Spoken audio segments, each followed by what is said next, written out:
அன்பே தகழியா ஆர்வமே மெய்யாக இன்புருக சிந்தை இடுதிரியா நண்புருகி ஞானச்சுடர் விளக்கேற்றினேன் நாரணருக்கு ஞானத்தமிழ் புரிந்த நான் எனும் கடவுளை வணங்கி கொண்டு இன்றளவு என்னுடைய ஆய்வு தலைப்பானது பாரிவேட்டை தொன்மையும் தொடர்ச்சியும் எனும் தலைப்பில் என்னுடைய ஆய்வு அமைகிறது. தமிழ் சமூகம் என்பது தொன்மையான சமூகம். பொருணை நாகரிகம், வைகை நாகரிகம் என்று பல்வேறு நாகரிகங்கள் தமிழகத்திலே இருந்து கொண்டு ஆதிச்சநல்லூர், மயிலாடும்பாறை என பல்வேறு தொல்லியல் ஆய்வுகள் எல்லாமே தமிழ் சமூகம் தொன்மையான சமூகம் என்பதை மெய்ப்பித்து கொண்டிருக்கின்றன. இந்த தமிழ் சமூகத்தில் மக்கள் தங்களுடைய பாதுகாப்பிற்காகவும் உணவு தேவைகளுக்காகவுமே வேட்டை தொழிலை மேற்கொண்டனர்.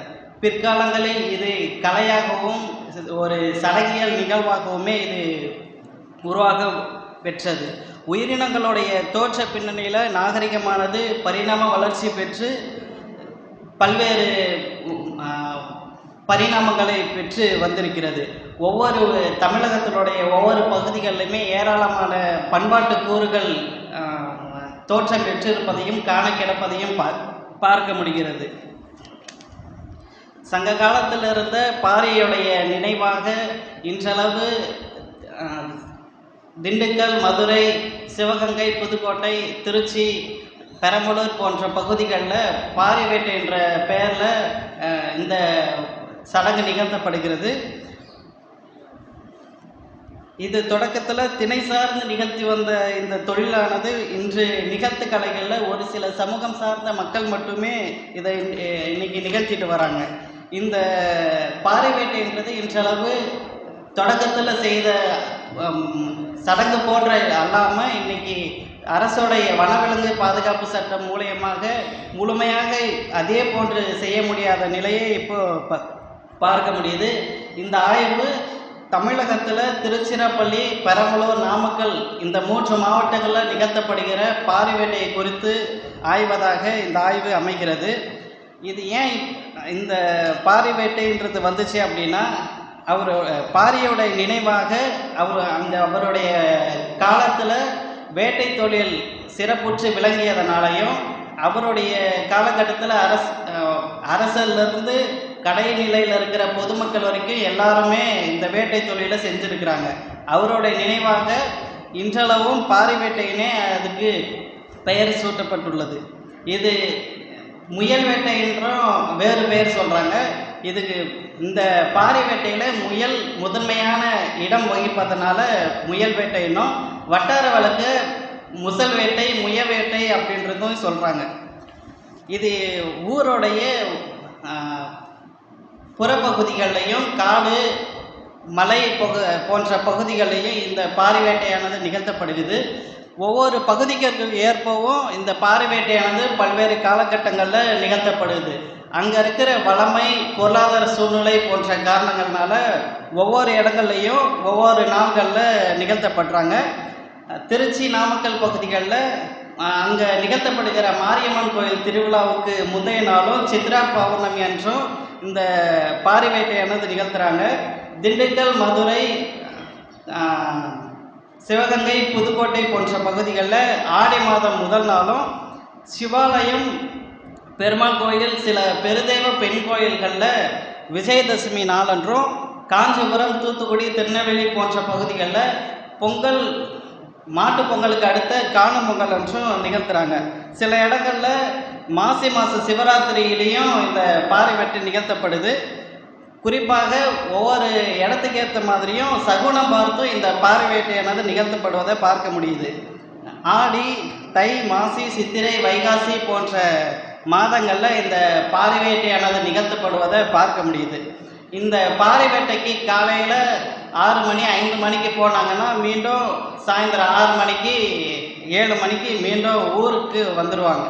இது ஏன் நிகழ்த்துறாங்கன்ற காரணம் பார்க்குற போது, ஒன்று சடங்கிற்காகவும், 2வது கொண்டாட்டத்திற்காகவும், 3வது பாரம்பரியம் மறையாமல் இருக்கணுன்றதுக்காக மட்டுமே இப்போ வரைக்கும் நடத்திட்டு இருக்கிறாங்க. ஆனால் தொடக்கத்தில் இருக்கிற மாதிரியான முறைகளை இப்போ அவங்க செஞ்சுட்டு வந்துட்டு இருக்கிறதில்ல. இதை யார் நிகழ்த்துறாங்க அப்படின்னா,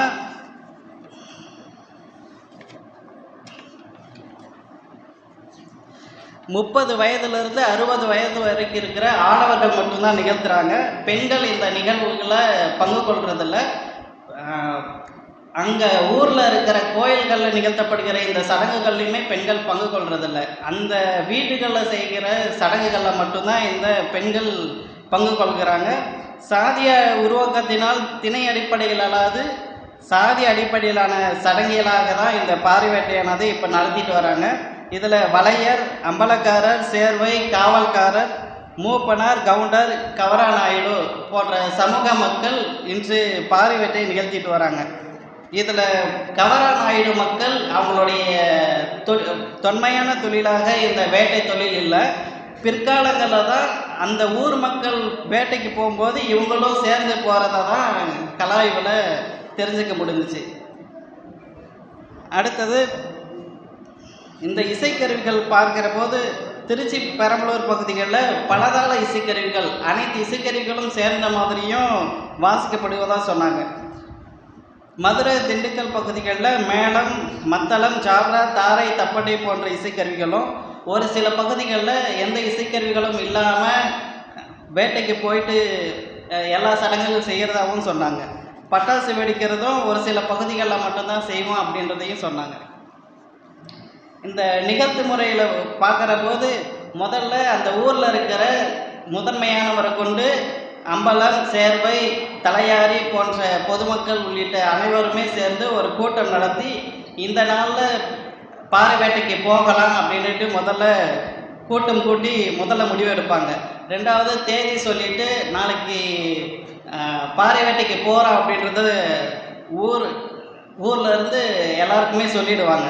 மூணாவது அங்கே பாறை வேட்டைக்கு போகிற அன்னைக்கு ஊரில் இருக்கிற குலதெய்வத்துக்கு பூஜை செஞ்சுட்டோம் அங்கேருந்து சாமி ஆடிட்டு ஆட்டம் பாட்டத்தோட இசைக்கருவிகளை வாசிக்கிச்சுட்டு வேட்டைக்கு போவாங்க. அங்கே வேட்டைக்கு போகிறதுக்கு முன்னாடி அந்த காட்டுக்கு முன்னாடியோ இல்லை அந்த மலைக்கு முன்னாடியோ பூஜை செய்வாங்க. வீடுகளில் முதல்ல பூஜை செஞ்சுட்டு திரும்பியும் அங்கே காட்டுக்கு முன்னாடி அதிகமான வேட்டை விலங்குகள் கிடைக்கணும் அப்படின்றதுக்காக பூஜை செய்வாங்க. அவங்களுடைய உடை ஒப்பனை பார்க்குற போது அவங்களோட தலையில்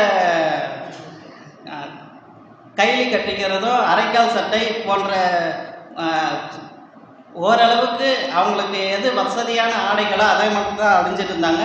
பிற்காலங்களில் அவங்க இப்போது முழுமையாக இந்த பாறை வேட்டை தொன்மை சார்ந்து நிகழ்த்தப்படாதது காரணத்தினால இப்போ அவங்க எல்லா தினமும் எப்படி இருக்கிறாங்களோ அதே போல தான் இன்சலவும் அப்படியே இருக்கிறாங்க.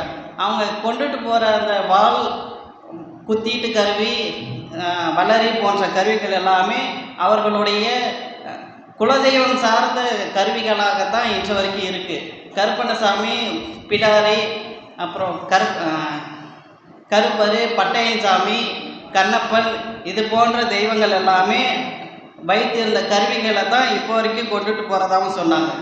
அங்கே கொண்டுட்டு போயிட்டு அங்கே பூஜை செஞ்சு முடிச்சுட்டு உள்ளே போகும்போது 3 பக்கம் வேலி அமைச்சிட்டு ஒரு பக்கத்தில் மட்டும் திறந்து விட்டுருவாங்க. அந்த ஒரு பக்கத்தில் மீதி சுற்றி இருக்கிற பகுதிகளில் இருந்து அந்த புதர்களில் இருக்கிற விலங்குகளை துரத்துற போது அந்த ஒரு திசையை நோக்கி மட்டுமே விலங்குகள் போகும். அப்படி மாற்றி போகும்போது சுற்றி இருக்கிற மக்கள் எல்லாமே அந்த வேலி அமைச்சிக்கிற பகுதிக்கு நேராக அந்த விலங்குகளை விரட்டுவாங்க. விரட்டும் போது அந்த வலைகளை நோக்கி ஓடுகிற விலங்குகளை அந்த வலையிலேயே பிடிச்சி அதுக்கப்புறம் ஊருக்குள்ளே கொண்டு வருவாங்க. அங்கே வேட்டை முடிஞ்சப்புறம் ஊருக்கு திருச்சி பகுதிகளில் ஊருக்கு முன்னாடியே வேட்டைக்கு எடுத்துகிட்டு போன ஆயுதங்கள், வேட்டையில் கிடைச்ச விலங்குகள் எல்லாமே அங்கே செய்து பூஜை செய்வாங்க.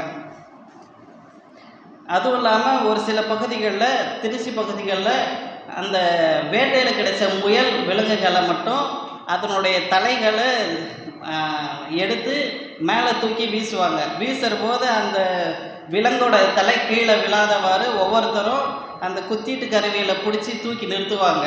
அப்படியே எத்தனை முயல் விலங்குகளை பிடிச்சிருக்கிறாங்களோ அத்தனை முறையும் அந்த விளையாட்டை நிகழ்த்துவாங்க. இது அந்த பகுதிகளில் மட்டும் இருக்கிறதாகவும் சொன்னாங்க. அப்புறம் அங்கே அந்த முயலோடைய தலையை வேட்டையாடினா அந்த முயலை வேட்டையாடினவனுக்கு கொடுத்துருவாங்க. அந்த முயலை வேட்டையாடும் போது முதல் வேட்டையில் முயல் கிடச்சிச்சு அப்படின்னா அதனுடைய வாயில் கடைசியாக ஒரு புல்லை வைப்பாங்க. ஏன் அப்படின்னு கேட்டதுக்கு அந்த புல் தான் அந்த விலங்கினுடைய கடைசி உணவு அப்படின்றதையும் சொன்னாங்க. அந்த வேட்டையானவனுக்கு கொடுக்கறதுக்கு தரம்ன்ற ஒரு பேரையும் சொன்னாங்க. தரம் பிரித்து அவன் தான் அந்த வேட்டையை செஞ்சான் அப்படின்றதுக்காக விலங்குகள்ல இருந்து அவனுக்கான அந்த முயலுடைய தலையை கொடுப்பாங்க. பிற உடல் கறிகள் எல்லாமே அங்கே இருக்கிற மக்களுக்கும் சரி, வேட்டைக்கு போனவங்களுக்கும் போகாதவங்களுக்குமே பகிர்ந்து கொடுக்குற வழக்கம் இன்றளவும் இருக்கிறத பார்க்க முடியுது. திரும்பவும் ஊர் எல்லைக்கு வந்த பின்னாடி அங்கே ஒரு பூஜை செஞ்சுட்டு வேட்டைக்கு போன திசையை நோக்கி சாமி கும்பிட்டு திரும்பி வீட்டுக்கு போயிடுவாங்க. அதில் இருக்கிற வீட்டுக்கு ஊருக்குள்ளே அந்த குலதெய்வ கோயிலில் வேட்டைக்கு போகிறதுக்கு முன்னாடி கும்பிட்ட சாமிக்கிட்ட திரும்பவும் போயிட்டு அந்த முயலுடைய உடலை கீறி அந்த உள்ளே இருக்கிற குடலையும் ஈரலையும் எடுத்து அதை சுட்டு அதில் ஈரலை சுட்டு அந்த 4 திசைக்கும் அந்த ஈரலை தூக்கி வீசுவாங்க. இந்த சிங்கமுனரி பகுதிகளில் இந்த கூத்து பாரிவேட்டை முடிஞ்சதுக்கப்புறம் கூத்து நடத்துகிற வழக்கமும் இப்போ வரைக்கும் இருக்குது. கூத்தி பாரி பொட்டல் அப்படின்ற பகுதிகளில் இந்த கூத்தை நடத்துகிறாங்க. அதுக்கப்புறம் ஆட்டம் பாட்டத்தோட இசைக்கருவிகளை வாசிச்சுட்டு கொண்டாட்டமும் அவங்கக்கிட்ட பார்க்க முடியுது. இதோட அந்த பாரி வேட்டையானது நிறைவு பெறுது. இதன் மூலயமா அவங்களுடைய நம்பிக்கை என்னன்னு பார்த்தோம்னா, அவங்க கொண்டு வந்த அந்த மாமிசத்தை முயலுடைய மாமிசத்தை சாப்பிடும்போது குழந்தை பாக்கியம் கிடைப்பதாகவும் நாள்பட்ட நோய் தீரும் என்பதாகவும் சொல்கிறாங்க. அங்கே கொண்டு வந்த விலங்குடைய ரத்தத்தை எடுத்து பூசாரி குடித்து அவர் சாமி ஆடும்போது பக்கத்தில் இருக்கிற எல்லாருமே கீழே படுத்துருவாங்க. அதுக்கு முன்னாடியே எல்லாருக்கும் சேர்ந்த மாதிரியான நாடு செழிப்படையும் வளம் பெருகும், என்ன துன்பம் நடக்கும் அப்படின்ற ஒரு குறி சொல்கிற வழக்கமாக அவங்க வச்சுருக்கிறாங்க. அதுக்கப்புறம் ஒவ்வொருத்தரும் தன்னுடைய வேண்டுதல்கள் வச்சுருந்தாங்கன்னா அவர் சாமி ஆடும்போது கீழே படுத்து ஒவ்வொருத்தரையும் அவர் சாமி ஆடுறவர் எழுப்பி உனக்கு என்ன வேணும் அப்படின்னு கேட்பார். அவர் கீழே படுத்துருக்கவங்க சொல்லும்போது இது நடக்கும் நடக்காது அப்படின்றதையும் அவங்க சொல்கிறதாகவும் பார்க்க முடியுது. இந்த முயல் ஏன் இவங்க முதன்மைப்படுத்துகிறாங்க அப்படின்ற போது ஒவ்வொருத்தருக்கும் வேகம் விவேகம் போன்ற செயல்களில் இவங்களுக்கு இன்னும் உத்வேகம் வரணும் போன்ற காரணங்களுக்காக இந்த முயலை இவங்க முதன்மைப்படுத்துகிறாங்க. இந்த செய்திகள் எல்லாமே தொடக்க காலத்திலிருந்து இப்போ வரைக்கும் தமிழகத்துலேயும் சரி பிற பகுதிகளில் இருக்கிறதையும் சரி பார்க்க முடியுது. இந்த பாறை வேட்டை அப்படின்ற முயல் வேட்டையானது தொடக்கத்திலிருந்து இப்போ வரைக்கும் இருக்கிறத பார்க்க முடியுது. சான்றதாரமாக சங்க இலக்கியங்கள் நூலான பெருமானாற்று படையில் ஒரு பாடல் இந்த முயல் வேட்டை குறித்து சொல்லுது. பகல் நாள் பகுவாய் நெமலியோடு பைம்புதல் எருக்கி தொகுவாய் வேலி தொடர்வலை மாட்டி முள்ளரை தாமரை புள்ளிதழ் குறையும் நெடுஞ்செவி குறுமுயல் போக்கு அறவலையி கடுங்கன் காணவர் கடறு கூட்டுண்ணும் என்ற செய்தி பதிவு செய்யப்பட்டிருக்கு. நான் முன்னாடி சொன்ன நிகழ்த்து முறைகள் எப்படியோ அதே போல தான் இந்த பெருமானாற்று படையிலும் பதிவு செய்யப்பட்டிருக்கு. அங்கே வேட்டை நாயோட அங்கே பகல் நேரங்களில் இரவு நேரங்களில் பஞ்சு வேட்டைக்கு போவாங்க. அப்படி பஞ்சு கிடைக்காத பட்சத்தில் பகல் நாளில் முயல் வேட்டைக்கு போவாங்க.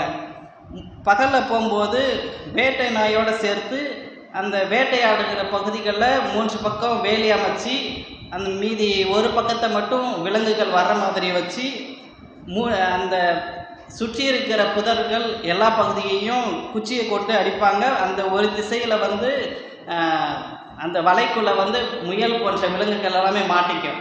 அந்த விலங்குகளுடைய கறிகளை சேர்த்து சமைத்து அவங்க பூஜை செஞ்சு சேர்ந்துங்கிற வழக்கம் கொண்டிருந்தாங்க அப்படின்ட்டு இந்த பாடல் பதிவு செய்யுது.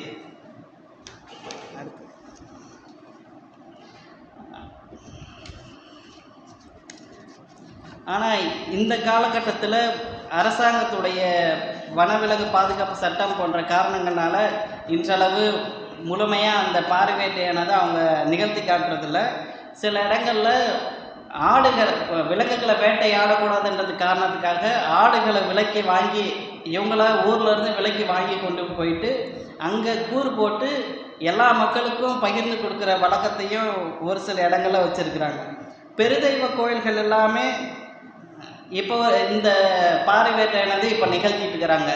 காரணம் என்னன்னு பார்த்தீங்கன்னா, பெரும்பாலும் சிறு தெய்வங்களை பெருதெய்வங்கள் உட்கொண்டது அப்படின்ற ஒரு காரணம் இதுக்கு உதாரணமாக சொல்லலாம்.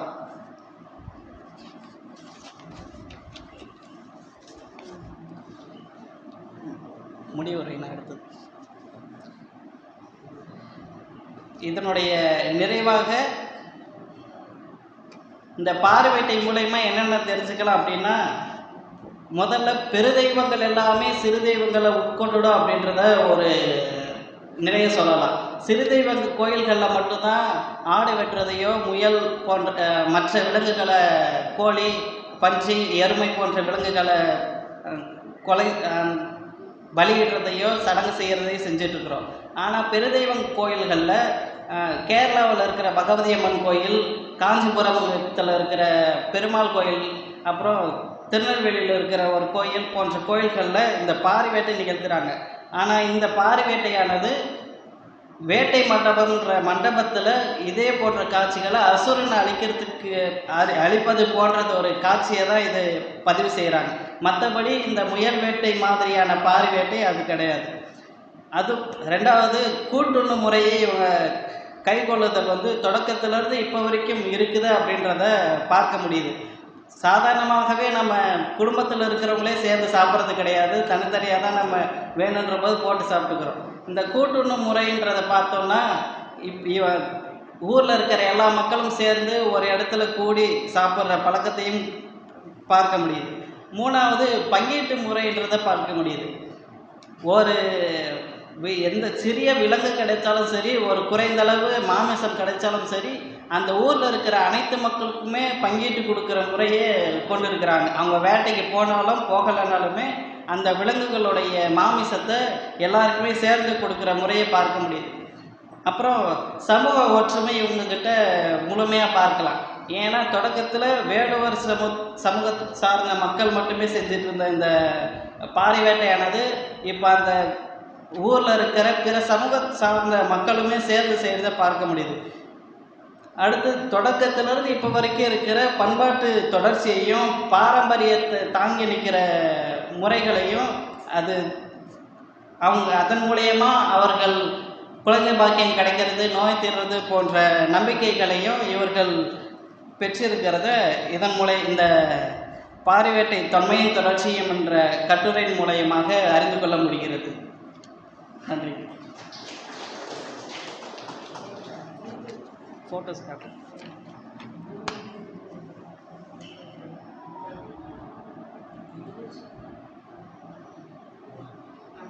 அது காட்டுங்க. இது மூணாவது. இது பாரி வேட்டைக்கு போகிறதுக்கு முன்னாடி கோயிலில் பூஜை செய்கிறதுக்காக, அந்த கோயில் பூஜை செய்கிறதுக்காக மாலை எல்லாமே எடுத்து போகிற ஒரு புகைப்படம். இது வேட்டை முடிஞ்சிட்டு ஊருக்குள்ளே வந்த பின்னாடி இந்த ஆயுதங்களுக்கு பூஜை செய்கிற வழிபாடு. இது அந்த கொக்கியில் குத்திட்டு கருவியில் மேலே தூக்கி பிடிச்சிருப்பாங்க, அது அந்த முறை. வீடியோ எடுத்து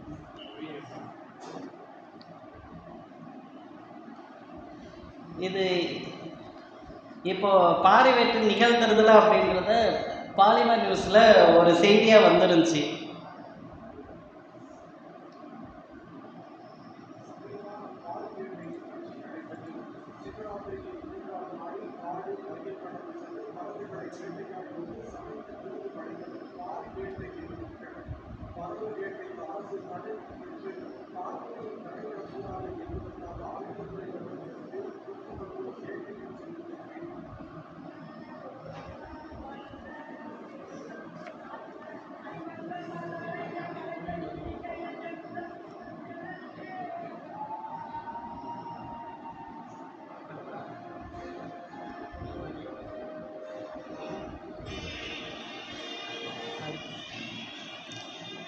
இது அந்த முயலோட தூக்கி பிடிக்கிற அந்த விளையாட்டு.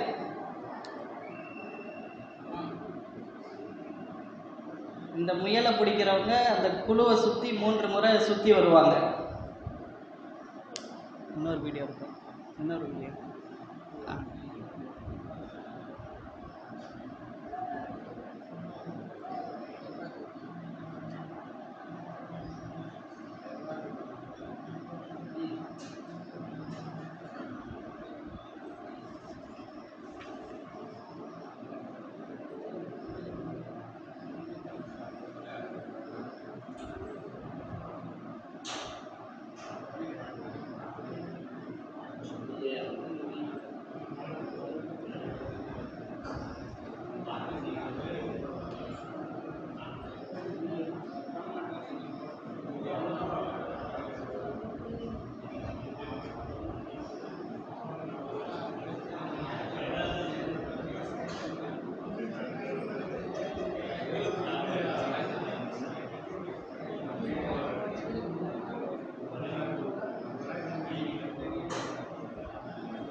அவ்வளோதான், அவ்வளோதான்.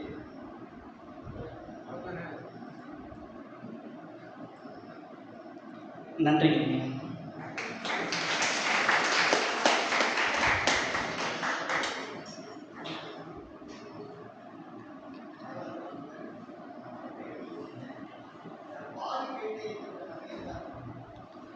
அந்த பாரியோட நினைவாக இப்போ வரைக்குமே அந்த பாறை வேட்டைன்றது தான் சொல்கிறாங்க. அதுக்கு வேறு பேருக்கெல்லாம் முயல் வேட்டை, முசல் வேட்டைன்றதும் சொல்கிறாங்க. அந்த பாரியை ஆண்ட காலகட்டத்திலேருந்து அந்த சமூகம், வேட்டுவ சமூகம் சார்ந்த மக்கள் இப்போ வரைக்கும் நடத்திட்டு வராங்க. அதனால தான் அவருடைய நினைவாக பாறை வேட்டைன்றது சொல்கிறாங்க.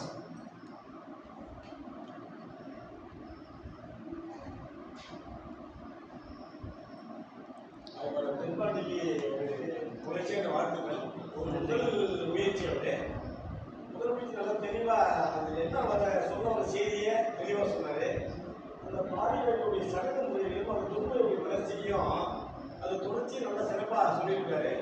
ரெண்டாவது கலாய்ப்பும் அந்த செய்தியெல்லாம் நிறைய சேகரிச்சிருக்காரு.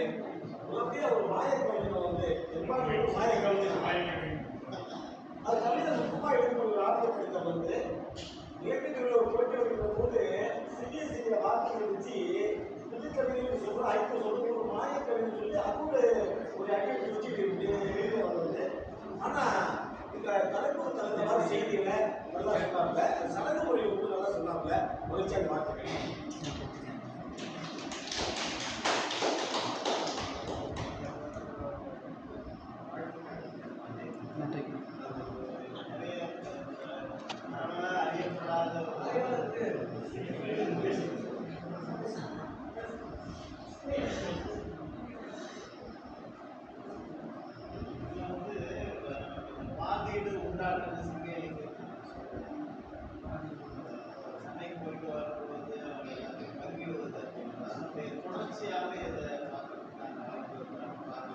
சரிங்க.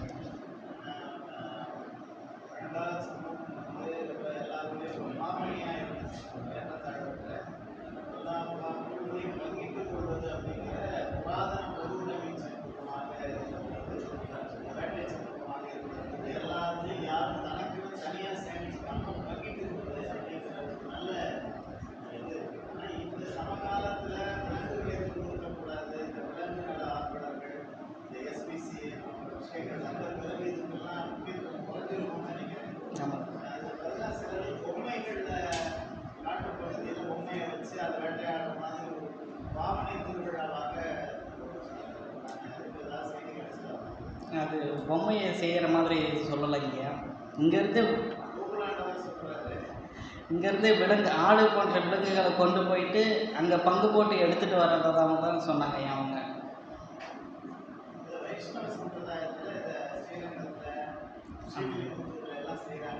ஆமாங்க ஐயா. சில சிவாலயங்களில் நிகழ்த்துறதாகவும் சொன்னாங்க ஐயா. ஆமாம், நன்றி.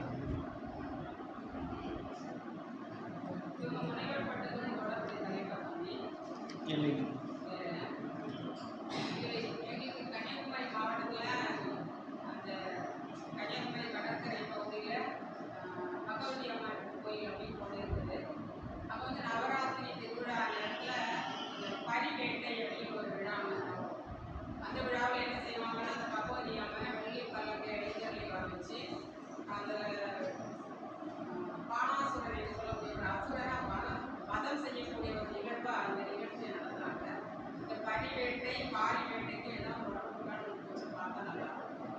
சரி.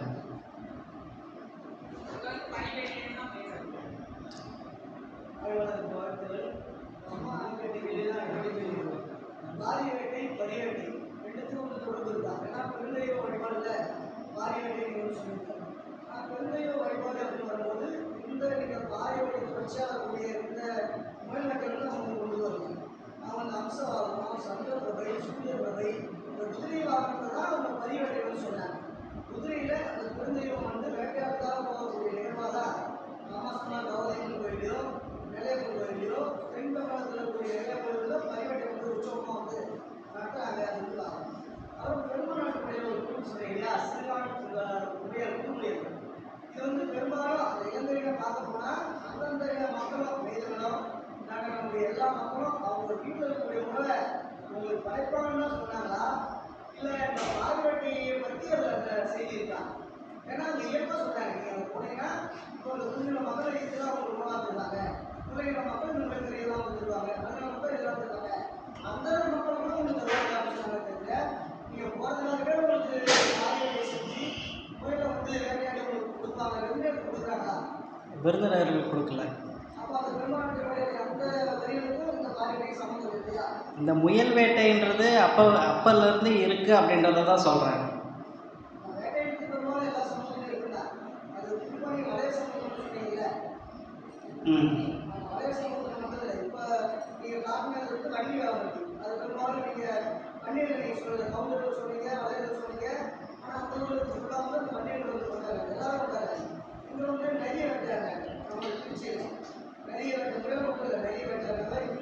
சில நாட்டுகள் கல்யாண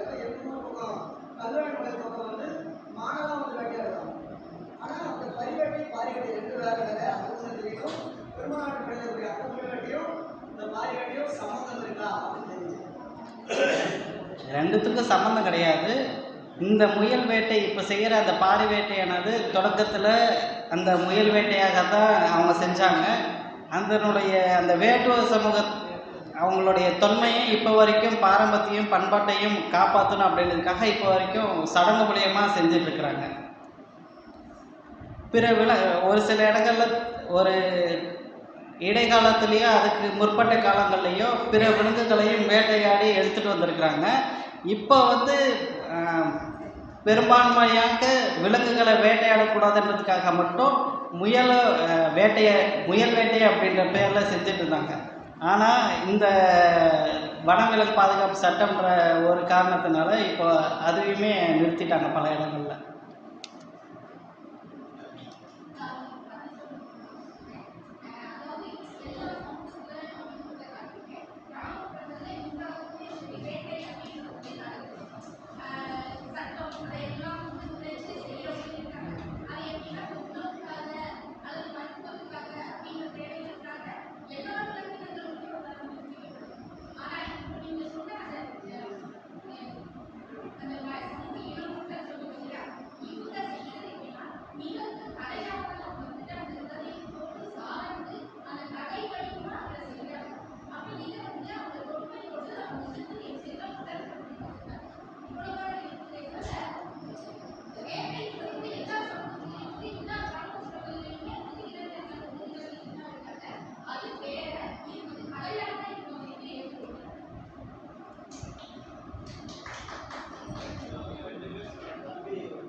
ஆமாம். அதெல்லாம் வந்து காடை அழிக்கிறது, மனவளங்களை எதிர்த்து போராடுறது, அந்த அளவுக்கு தான் மாற்றமாக வந்துருக்குங்க. அதான் நான் இந்த புத்தகத்தில் சிவபெருமானுடைய மழு ஆயுதம் இருக்குல்ல, அவர் மழு ஆயுதமும் வச்சிருக்காரு, பாம்பும் கழுத்துல போட்டிருக்காரு. இது ரெண்டும் அவர் வந்து வேட்டை சமூகம் மலையில தானே இருக்காரு, மலைக்குறவர். அவர் பிறகு எப்படி ரிஷபவாரம் போடுவார், காலை வாரம். அப்போ வந்து உற்பத்தி சமூகத்துக்கு வர்றார், மலையிலேருந்து இறங்கி சரிங்க. அந்த உற்பத்தி சமூக பிரதிநிதியாக மாற்றப்படுகிறார். அப்போ இது ரெண்டையும் இப்படி பார்க்கலாம். இந்த விஷயத்தை வச்சுக்கிட்டு ஆய்வு பண்ணும்போது வேட்டை சமூக ஆயுதங்கள் அந்த இருக்கு, வேளாண் சமூக காலை வாகனம் அங்கே வருது. அப்போ ஒரு சமூக பிரதிநிதியை இன்னொரு சமூக பிரதிநிதியாக சமூகம் கால மாற்றத்தில் ஏற்றுக்கொண்டது அப்படிங்கிறது தான் அதில். ஏன்னா இப்போ அந்த முல்லைமலத்தில் இது இருக்காரு, ஆடு மேய்க்கும் கண்ணு, இந்த பாட்டெல்லாம் வருது. அவர் வந்து உழவோடும் கண்ணனா இருக்காரு, மேய்ச்சல் பிரதிநிதியா இருக்காரு. மேய்ச்சல் சமூகத்துக்கு ஒரு பிரதிநிதி, வேளாண் சமூகத்துக்கு ஒரு பிரதிநிதி, மலைப்பகுதியில் ஒரு பிரதிநிதி, இப்படி ஆட்களை தான் வந்து தன்னை போலதானே மனிதர்கள் கடவுளை படைக்கிறாங்க. கடவுள் மனிதர் படைக்கிறாரா இல்லையா? மனிதர்கள் கடவுளை படைக்கிறாங்க தங்களுக்கு ஏற்றவாறு. இந்த விஷயங்களை நம்ம ஆய்வுக்குள்ள எடுத்து வரோம். அது மட்டும் இல்லை, இப்போ பலிபீடம் கோயிலை வைக்கிறாங்கல்ல, நிறைய பேர் வந்து என்னன்னா சமணர்களை பலியிடுவதற்கு அப்படின்லாம் சொல்றாங்க. ஆக்சுவலாக அது ஆன்மீக அர்த்தம் என்ன சொல்றாங்கன்னா, காமம் குரோதம் எப்படி இது எல்லாத்தையும் அந்த பலிபீடத்துக்கிட்ட பலியிட்டு நிர்வாண மனதோட மனது நிர்வாணம். கேரளத்துல எல்லாம் உடம்பை நிர்வாணம் ஆகிட்டு தான் கொடுக்குறாங்க. ஆனால் மனதை நிர்வாணம் ஆகிட்டேன், மனசுல எதுவும் இல்லை, நான் இறை திருமணம் நிற்கும் போது எந்த கபடும் இல்லாமல் கசடும் இல்லாமல் நான் தூய ஆத்மாவாக நிற்கிறேன் அப்படிங்கிறதுக்கான தாற்பயம் சொல்றாங்க. அந்த பலியிடுவதற்கான மேடையாக தான் அந்த பலி மேடையை வைக்கிறாங்க அப்படின்னு. ஆனால் காலகோட்டத்தில் அது வேற வேற பொருள் சொல்றது, அதில் கொண்டு போய் மாற்று மதத்தவர்களை பலியிடுறது, இந்த மாதிரி பொருள் பிறழ்வு ஏற்படுறது. நிறைய பொருள் பிறழ்வு. ஆய்வாளர்கள் தான் இதில் என்ன பொருள் இருந்திருக்கு, என்ன பொருள் பிறழ்வு இருந்திருக்கு கண்டுபிடிச்சு கொடுக்க வேண்டியது நம்முடைய ஆய்வாளர்கள். அதனுடைய ஒரு பகுதியாக தான் உங்கள் ஆய்வை நீங்கள் இப்போ எடுத்து வந்திருக்கீங்க. நல்ல விஷயம். இதை படிச்சு இதுக்குள்ள வேற என்னெல்லாம் இருக்குது அப்படின்னு பார்க்கணும். சரி.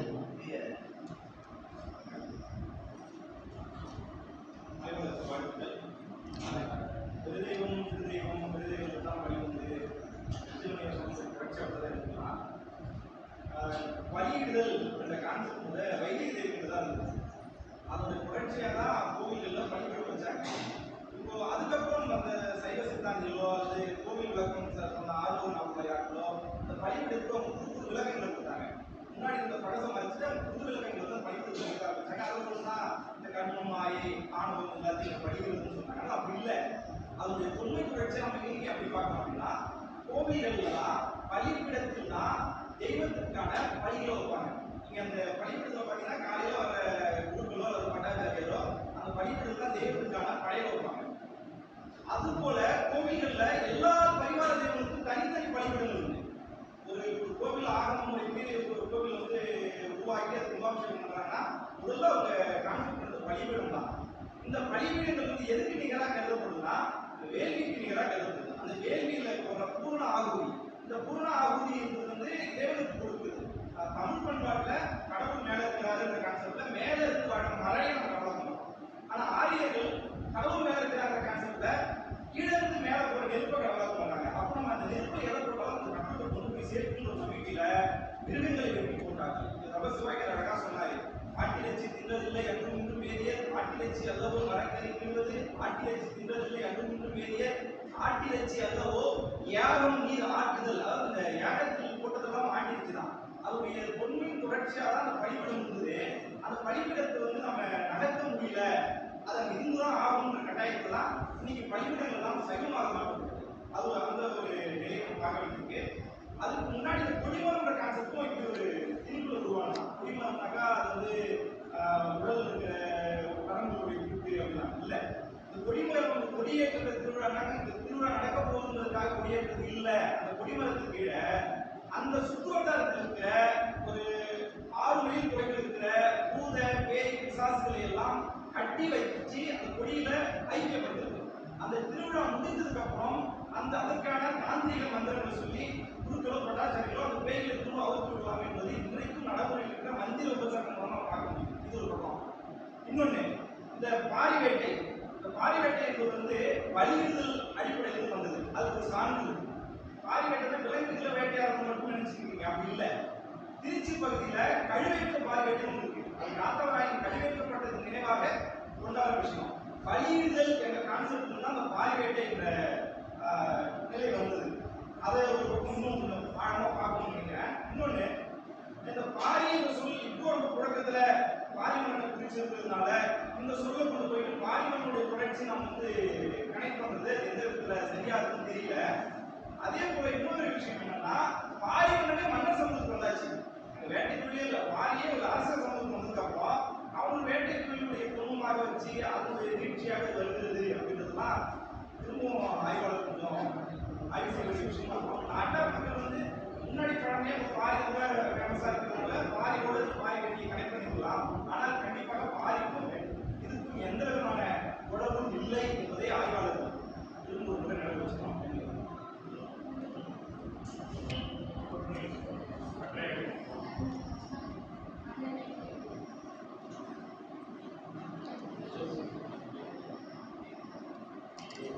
அனைவருக்கும் நன்றி.